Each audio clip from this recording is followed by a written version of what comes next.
Global summit utter flop అంటూ హరీష్ రావు చేసిన వ్యాఖ్యల పట్ల మంత్రి అడ్లూరి లక్ష్మణ్ ఫైర్ అయ్యారు. రాష్ట్రానికి వచ్చిన పెట్టుబడులను చూసి హరీష్ రావు కళ్ళు బైర్లు కమ్మాయని కామెంట్ చేశారు.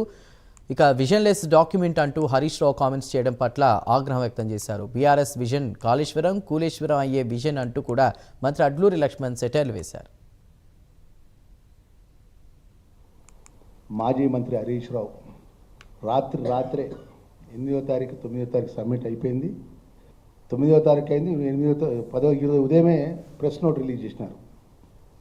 మాజీ మంత్రి హరీష్ రావు ఏమని ప్రెస్ నోట్ రిలీజ్ చేసినారంటే, పెట్టుబడులు అనేది కట్టుకథలు, కోట్లు ఖర్చు పెట్టి గ్లోబల్ సమిట్ అని చెప్పి అట్టర్ ఫ్లాప్ అని రేవంత్ రెడ్డి గారిపై ఏకవచనంతో మాట్లాడుకుంటూ విజన్ లేదు, విజన్ డాక్యుమెంట్ లేదు, విజన్ లెస్ డాక్యుమెంట్ అని చెప్పి మాట్లాడడం.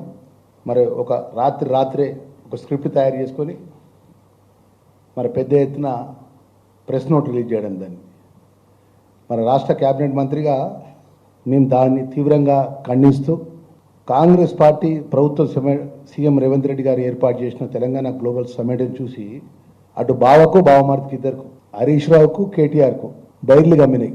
మీ విజన్ ఏంటో రాష్ట్ర తెలంగాణ ప్రజలకు మొత్తం తెలుసు. మీ విజన్ మొత్తం కూలేశ్వరంగా కూలగొట్టడానికి మీ విజన్ ఆలోచన ఉన్నది. మా విజన్ ఈ తెలంగాణ ప్రజల యువత భవిష్యత్తు 2047 విజన్ పరంగా తెలంగాణ ప్రజల యొక్క భవిష్యత్తు, యువత భవిష్యత్తు గొప్పగా పెట్టుబడి ద్వారా పెద్ద పెద్ద కంపెనీస్ వచ్చి ఉద్యోగాల పరంగా అన్ని విధాల ముందుకు పోవాలని ఒక విజన్